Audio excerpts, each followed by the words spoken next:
Cleo. Abenteuer, Geschichte. Willkommen zu unserer Videoserie Fenster in die Geschichte. Hier dreht sich alles um Texte, die uns Einblick in das Leben vergangener Zeiten gewähren. Kommt mit auf eine spannende Entdeckungsreise. Ein Fall in die Unterwelt Londons. Aus Die Gartenlaube 18, 1858. In älteren Schilderungen Londons findet man schreckliche Geschichten von Straßen und ganzen Stadtteilen, die ausschließlich von Spitzbuben und anderen Verbrechern bewohnt wurden und in welche sich kein ehrlicher Mensch und keine Polizei hineinwagte. Vor etwa 40 Jahren wurde der letzte auf diese Weise so privilegierte und über dem Gesetz stehende Stadtteil von allen Seiten zugleich in Angriff genommen, niedergerissen, ausgeräuchert, gereinigt und neu aufgebaut. Seitdem haben sich die Verbrecher von Profession in verschiedenen Stadtteilen wieder einzelner Straßen bemächtigt, durch welche zwar Polizei, Gesetz, Menschen, Wagen und Verkehr ungestraft passieren, ohne es aber dahin zu bringen, dass die Menschen und Gesetze darin sich den Gesetzen der bürgerlichen Gesellschaft fügen. Sie setzen der Polizei nicht mehr, wie früher, gewaltsamen Widerstand entgegen, aber unentwirrbare Windungen, List und Ränke, so dass selbst die in London sehr starke geheime Polizei oft die größten Schwierigkeiten hat, die Urheber großer Verbrechen aus diesen Schlupfwinkeln herauszuwittern. Statt theoretischer Aufzählung dieser Kniffe und Pfiffe, Falltüren und unentdeckbarer Fluchtlöcher will ich ein Erlebnis erzählen, das mir vor einigen Jahren in Field Lane passierte und an welches ich neuerdings durch Abbruch und Zerstörung dieser berüchtigten Gasse erinnert wurde. Field Lane war ein Überbleibsel des berüchtigten Spitzbubenstadtteils im West End, welches vor etwa 40 Jahren erobert, durchbrochen und ausgeräuchert wurde. Man legte die jetzt stets donnernde und wogende Oxford Street hindurch, welche über Holborn hinunter als die zweite Hauptverkehrsader in die City steigt. Field Lane mündete direkt in diese stets wogende, breite Holborn-Straße, in welche die Trophäen der Spitzbuben, lauter seidene Taschentücher, zu Tausenden an langen Stangen hereinwinkten, um die als Käufer anzulocken, die es vielleicht vorzogen, ihr gestohlenes Taschentuch wiederzukaufen, statt sich mit neuen zu versehen.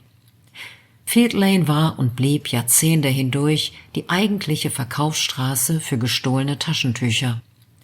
Ein paar zweibeinige Wesen, wie man sie nur in London finden kann, so schmutzig, so zerlumpt, so elastisch und scharf, so kindlich klein und so ausstudiert altklug, so entsetzlich und grässlich komisch, pavianisch, dass man sehr zögert, die allgemeine Annahme, sie gehörten noch zu menschlichen Wesen, zu teilen. Ein paar solche zweibeinige Wesen waren in der Oxford Street plötzlich gegen mich und in demselben Augenblick blitzschnell und aalartig durch die Menge davongesprungen. Ein Herr hatte es gesehen und riet mir, mich nach einem anderen Taschentuche umzusehen, denn das meinige sei eben gestohlen worden. Richtig, Field Lane, die enge, schmutzige Seitengasse mit tausenden bunter, flatternden Taschentücher, winkte in der Nähe. Neugierde und Bedürfnis trieben mich hinein. Taschentücher in allen Farben, auf Stangen, Leinen und Dächern, aus Fenstern flatternd, von Dach zu Dach, oben das schmale Streifchen Himmel verdunkelnd, Taschentücher die Eingangstür versperrend und umschreiende, schmutzige, zankende, lachende Kinder, Mädchen, Frauen und Greise herumklatschend im Winde, Türen, Fenster, Wände, Dächer, Himmel und Erde, alles voller Taschentücher, gestohlener, seidener Taschentücher. Ich ward förmlich umschrien und einige Male förmlich angepackt und beinahe gewaltsam in einem Laden hineingezogen, aber ich hielt mich tapfer, um mir erst eine Totalansicht zu verschaffen und dann meine Wahl zu treffen. Endlich trat ich just in einen ganz stillen Laden, vor welchem kein Schreier zum Kaufen einlud, weniger in einen Laden als in einen leeren, dunklen Schuppen, dessen Vorräte alle draußen auf Leinen und an Stangen flatterten. Ich verlangte ein gutes Taschentuch. »Werd Ihnen meine beste Ware zeigen, Sir. Ware nur für Gentlemen.« Mit diesen Worten lud mich ein unheimlicher Kerl, der gar kein Gesicht, sondern nur struppiges Haar und eine Nase daraus hervor zu besitzen schien, ein, ihm zu folgen. Doch merkte ich, dass er unter dunklen, buschigen Brauen auch noch ein paar spitze, stechende Augen verbarg. »Dann folgen Sie mir gefälligst ins Warenlager, Herr. Dort hab ich die reelle Ware für Gentlemen. Dort mögen Sie aussuchen nach Herzenslust die beste Ware im wohlfeilsten Handelshause Londons, Herr.« So einladend schoss er eine schmutzige Tür auf und winkte mir, ihm zu folgen. Mir war's einen Augenblick, als ob ich zögern sollte, aber ich unterdrückte diese Regung der Furcht als kindisch und folgte ihm durch die aufgeschlossene, schmutzige, knarrende Tür, durch einen öden, weiß angestrichenen, niedrigen Korridor bis zu einer zweiten Tür, die er mit rostigen Schüsseln öffnete, um mich mit schnarrender Höflichkeit hineinzunötigen. Ich trat in einen leeren, dunklen, bloß durch ein kleines Himmelsfenster in der Decke spärlich erleuchteten, feucht-kalten Raum. Mir fiel dieses Warenlager als das Originellste, das ich je gesehen, auf. Die unheimliche Leere darin wurde bloß durch eine alte Bretterkiste, einige Stücken Holz und ein Dutzend schmutzige Mauersteine unterbrochen. »Ist das Ihr Warenlager?« rief ich verwundert. »Haha, werde Ihnen zeigen Raritäten von Schätze, was man nicht zeigen tut, gemeine Augen«, rief der struppige Aufsatz von Haaren und Nase, indem er Schlüssel aus der Tasche zog und an dem Schlosse der großen Bretterkiste zu arbeiten anfing. Er probierte mehrere Schlüssel, ohne dass das Schloss nachgeben wollte. Er klirrte und klapperte sich dabei in eine immer hitzigere Leidenschaft hinein und schimpfte in immer lauteren, kreischenden Tönen auf ein altes Weib, das er als seine Haushälterin bezeichnete und welches er beschuldigte, das Schloss verdorben zu haben. Die Wut dauerte und stieg so lange, dass sie mir überhaupt unnatürlich, gemacht erschien. Es wurde mir plötzlich Angst. Ich war allein in einem Hinterhauswinkel der berüchtigten Spitzbubenstraße und retirierte, mit den Augen den wütenden Kerl fixierend, rückwärts nach der Tür. Diese öffnete sich rasch hinter mir. Ich wand mich um und erblickte ein riesiges altes Weib, auf einer Seite unnatürlich auf eine Krücke gelehnt. Indem ich vor dieser wahrhaften Schreckensgestalt unwillkürlich zurückbebte, bemerkte ich deutlich mit einem Blicke, dass ihr Kinn, ihre Oberlippen, ihre Backen mit dicken, dichten Stoppeln eines Bartes bedeckt waren. Dieses Weib war ein starker Kerl, etwa in den 40ern. Das war mir wie ein Blitz klar. Mir ward es grau vor den Augen, die Ohren summten, mir versagte die Kraft in den Knien, doch behielt ich so viel Geistesgegenwart zu tun, als merkte ich nichts. Ich versuchte harmlos zu lächeln, wie der Kerl seine Haushälterin komödiantisch auszankte und dabei um letztere herum durch die offene Tür zu entkommen. Dabei merkte ich, wie das verkappte Weib hinter sich nach einer Holzstange an der Wand griff und mir den Weg vertrat. Mit dem Instinkte der Verzweiflung griff ich selbst danach und riss sie an mich, wobei mir ein neuer tödlicher Schreck durch die Glieder fuhr. Das Stück Holz war eine wie Holz angestrichene Eisenstange. Während ich sie, vor Schreck gelähmt, emporzuschwingen suchte, warfen beide Schurken ihre Masken ab. Das Weib ergriff die Krücke mit beiden Fäusten und holte nach mir aus. Dies gab mir Kraft. Ich schleuderte meine Eisenstange gegen die niedersausende Krücke und schlug sie ihm in 2 Stücken aus den Händen. In demselben Augenblicke aber fasste mich das andere Scheusal bei der Gurgel in ganz echter Würgmanier. Mit der einen Hand die Kehle, mit der anderen den Nacken knochenfäustig zusammendrückend.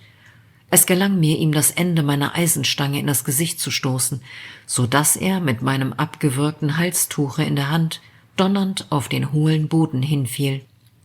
Ich erwartete nun einen neuen Angriff des größeren und stärkeren Helfershelfers, aber dieser stellte sich mit den Rücken gegen die von ihm geschlossene Tür und machte sich mit dem einen Stück seiner Krücke auf meine Attacke gefasst. Schon sah ich, wie der andere sich wieder aufraffte. Es war kein Augenblick zu verlieren. Mit meiner geschwungenen Eisenstange stürzte ich gegen den Türhüter, um ihm mit einem Schlage den Schädel zu zerschmettern und die Türe aufzustoßen. Da schien plötzlich die ganze Szene vor mir und um mich in die Luft zu fliegen.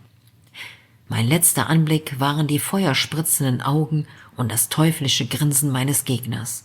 Ich selbst stürzte, sank in einen dickfinstern Abgrund. Dieses Sinken kann nur eine halbe Sekunde gedauert haben, aber ich durchblitzte während derselben mein ganzes Leben. Ich erlebte, ich genoss in dieser entsetzlichen halben Sekunde, was ich in Dichtungen von der zauberhaften Geschwindigkeit des Gedankens und Gefühls gelesen, was uns zuweilen auch in Träumen begegnet, dass wir in einem Momente des Einschlafens und Wiedererwachens nach einigen Minuten alle Erlebnisse vieler Jahre wieder durchleben, mit längst verstorbenen Freunden und Geliebten ganze Jahrzehnte der verschiedensten Freuden und Leiden durchmachen, als Kinder spielen, als Jünglinge lieben, als Männer trotzen und dafür lange büßen und so weiter.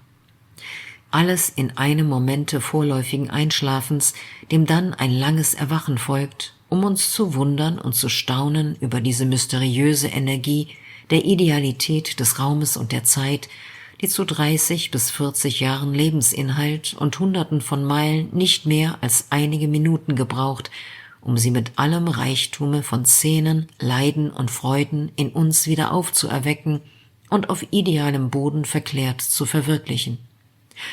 Ich stürzte und sank eine halbe Sekunde, wie ich später ermittelte, denn so tief war der Abgrund etwa, aber während derselben war ich ein Kind auf dem Arme der Mutter, belobter und bestrafter Junge in der Schule, Gymnasiast, Student, Bräutigam, Gatte, Vater, Witwer, Flüchtling, Gefangener, Bestrafter und entkommener Pressverbrecher, aufs Neue glücklich, dann erschlagen, beraubt, ausgeplündert, in einen Abgrund geschleudert, versteckt, bedeckt, weggepackt und verloren für ewige Zeit. Der letzte Teil dieser Vision löste sich jedoch in die Wirklichkeit auf, welche mich aufnahm in einen entsetzlich stinkenden, unterirdischen, mit Nacht und Ratten und dem Unrat von ganz London gefüllten, trägen Styx-Fluss, in eine mauergewölbte Ader des riesigen Kloakensystems, das London unten zwischen Hunderten von Meilen Gasröhren, Wasserrohren und wieder Gas- und Wasserrohren verschiedener Kompanien, Eisenbahntunnels und einem endlosen Gewirre elektrischer Drähte in ganzer Länge und Breite durchfurcht und Millionen von Ratten und Hunderten von Menschen eine unterirdische Existenzquelle geworden ist. Mir sollte es die Quelle des Todes werden. Ich lebte noch, aber mit halbem Körper in einem Fluidum, das mit jedem Atemzuge das Leben ersticken zu wollen schien. Die Falltür oben war geschlossen. Ohne Führer in dem viele Meilen umherirrenden, entsetzlichen Geader. Wo sollte ich hin? Mit Hilfe meiner Eisenstange, die ich noch festhielt, wand ich mich etwas ab und seitwärts und fühlte auf der Seite in dem runden Mauerwerk eine Art Bank, auf der ich Platz nahm, um zu mir zu kommen und den Wahnsinn, der mein Gehirn bedrohte, womöglich abzuschütteln. Kaum hatte ich mich auf die Bank hinaufgearbeitet, öffnete sich die Falltür wieder, einige Schritte seitwärts von mir, und ein entsetzlicher Mauersteinregen donnerte und planschte herunter, hinreichend einen Ochsen zu zerschmettern. Dann ward es wieder pechfinster. Ich kroch weiter ab, mit dem entsetzlichsten Tode um mich. Ich weiß nicht wie lange, bis ich durch einen roten Schein, der etwa 30 Fuß lang aus dem dunklen Schmutzwasser heraufschoss, aus meiner dunklen Todesmattigkeit aufgeschreckt ward. In dem roten Scheine entdeckte ich eine Laterne, darüber das noch blutende Gesicht des Schurken, dem ich die Eisenstange in das Gesicht gestoßen, in seiner Hand ein langes Messer. Ich erriet ihn. Mit kaltem Schweiße bedeckt drängte ich mich in einen kleineren Seitenkanal, wobei mein Hut abflog und auf dem trägen Strome fortschwamm. Der Kerl sah ihn und schien daraus die Überzeugung zu schöpfen, dass ich umgekommen sei, denn ich hörte in einiger Entfernung ein Geflüster von oben durch eine Öffnung, durch welche er, wie ich aus dem Geräusche schloss, in die Höhe gewunden ward. Werden sie nun nicht kommen, um mich auszuplündern? Ich zweifelte nicht daran. Wie ihnen nun meinen vermeintlichen Leichnam entziehen? In dem Lichtstreifen der Laterne hatte ich gesehen, dass nach der Themse zu abwärts der Kloakeninhalt viel höher stand und an ein Entkommen durch die großen Ausgangstore an der Themse nicht vor Ablauf der Flut zu denken war. Ich tappte mich stromaufwärts, wo ich bald etwas Lichtschimmer bemerkte, der durch engere Seitenkloaken eindrang. Letztere waren bloß durch enge, starke Eisengitter von der Straße oben getrennt. Das Donner und Knattern des Lebens oben schüttelte zu mir herab, aber ich konnte weder in diese engeren Seitengänge eindringen, noch von da emporschreien. Ich drang weiter aufwärts, nur um zunächst so weit als möglich von meinen Mördern wegzukommen und sogar in große Verästelungen dieser unterirdischen Steinadern hinein, bis Todesmattigkeit mich zwang, nach einer Stätte zum Ruhen umherzufühlen. Ich fand wieder einen Mauerabsatz unten. Hier schöpfte ich Atem. Hier pressten sich Tränen aus den Augen, als ich das dichte Leben oben donnern hörte und die Scheidewand um mich festgemauert fand, die mich hier lebendig begraben wollte. Ein entsetzlicher Schmerz an meinem Fuße forderte mich zu einem neuen Kampfe um mein Leben auf. Eine Ratte hatte sich so fest in meine Wade gebissen, dass ich sie nur mit der größten Gewalt abreißen konnte.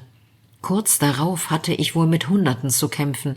Ich hörte und fühlte sie von allen Seiten heranspringen, diese entsetzlichen Wölfe der Unterwelt, und musste mit meiner Eisenstange ununterbrochen stampfen und stoßen, bis ich genug für den Hunger der noch Lebenden getötet haben mochte. Sie schmausten ihre getöteten Gefährten und ließen mir einstweilen so viel Ruhe, dass ich meinen Weg weiter fortzutappen imstande war. Aber wohin? Unter ein neues Heer hungerwütender Ratten. Mit den Füßen um meine Eisenstange verzweifelt dreinschlagend, entkam ich nach langem Kampfe und an den Händen und Füßen blutend, atemlos, völlig erschöpft, aber mit der Gewissheit, dass im ersten Augenblicke der Ruhe ich aufs Neueste attackiert und dem Schlafe nachgebend bis auf die Knochen aufgefressen werden würde. Zuweilen fühlte ich mich schon ganz fieberhaft bewusstlos, wahnsinnig und in den Momenten der Besinnung in brausendem, grausendem Entsetzen, dass ich doppelt sterben würde, erst geistig, dann körperlich. Aber ich kämpfte. Ich schüttelte das Entsetzen ab, so oft es mich überfiel, und schärfte meine ganze Kraft auf einen Ausweg zu denken. Kann ich den Ablauf der Flut der Themse abwarten? Das wurde mir als einzige Rettung klar. Gibt es einen Ausweg stromab? Deshalb kehrte ich in einem anderen entdeckten Hauptkanal um und verfolgte den Weg abwärts, so lange das träge Gewässer um mich nur die Füße deckte. Mit dem Umsinken und Zusammensinken meines ganzen Körpers kämpfend, bemerkte ich endlich wieder einen Lichtschein, vernahm ich ein entsetzliches Geräusch fliehender Ratten und Hundegebell. Dann sah ich Licht und ein Menschengesicht darin. Ein Menschengesicht über einer Hornlaterne, einen Korb hinter sich, einen platschenden, bald schwimmenden, bald am Rande auf mich zubellenden Hund neben ihm, eine ekelhafte, von triefenden Lumpen bedeckte Menschengestalt, aber ich hätte ihn jetzt umarmen und küssen mögen, den rettenden Gott, den ich in ihm begrüßte. Er folgte dem Hunde und beleuchtete mich lange, ganz erstaunt, ganz sprachlos. »Wo ist dein Hund?« rief er endlich. »Was ist das? Jemand ohne Hund hier und noch nicht von den Ratten aufgefressen? Wie kamst du hierher?« »Mann, wollen Sie mich ans Tageslicht bringen?« rief ich. »Ich will es Ihnen lohnen, wie Sie nie belohnt wurden.« »Freilich will ich das. Aber wie kommen Sie hierher? Flut noch nicht runter, keinen Hund. Wie ist's möglich?« Ich erzählte ihm mein entsetzliches Abenteuer, nachdem er mir aus seiner Branntweinflasche einen Schluck gegeben. Erst konnte er's lange nicht begreifen, als es ihm aber klar geworden, schwor und wiederholte er unzählige Male, dass er die Kerle in Field Lane hängen sehen müsse und sollte er die ganze Nacht stehen, um sich einen guten Platz zu sichern. Er war auf einem extraordinären Wege vor Ablauf der Flut heruntergekommen, um den Hunderten seiner Kollegen, den Schmutzlerchen, die in den Kloaken Schätze suchen und zuweilen silberne Löffel, goldene Ringe, Geld und Preziosen auffischen, zuvorzukommen. Mein Rettungsengel war eigentlich von Profession ein Rattenfänger. In den fashionablen Lokalen, wo Gentlemen auf die Virtuosität ihrer Hunde im Rattentöten wetten, bezahlt man 8 Pence fürs Dutzend lebendige Ratten. Er hatte schon einen ganzen zappelnden Sack voll und zeigte mir auf unserem noch langen Wege bis zu dem nächsten Ausflusstore noch manche Proben seiner Kunst, auch ein bis zum Skelett abgenagtes Menschengebein, wie man sie nach seiner Aussage öfter da unten findet, ohne dass sich die Schmutzlerchen weiter darum kümmern. Ich erinnere mich noch, wie er mich ans Tageslicht führte und wie ich zusammensank. Dann kamen 6 Wochen in einem Hospitale, von denen ich nichts mehr weiß, da sie einem bewusstlos verfantasierten Nervenfieber gehörten. Als ich, zum Bewusstsein gekommen, der Polizei mein Abenteuer erzählt hatte, nahm sie ganz Field Lane in Angriff. Aber die Schurken hatten Zeit gehabt, die Falltür unsichtbar zu machen oder ganz zu überdealen. Wenigstens konnte keine Spur davon entdeckt werden. Das alte, professionelle, freche Verbrechen dieser berüchtigten Straße hat aber endlich zu den jetzigen Schritten geführt, durch welche Field Lane bis auf den Grund und Untergrund zerstört und mit neuen, anständigen Häusern breiter und heiter aufgebaut wird. Das war Heinrich Bether, ein Fall in die Unterwelt Londons aus dem Jahre 1858. Lust auf weitere aufregende Berichte? Dann liked das Video, kommentiert und abonniert unseren Kanal.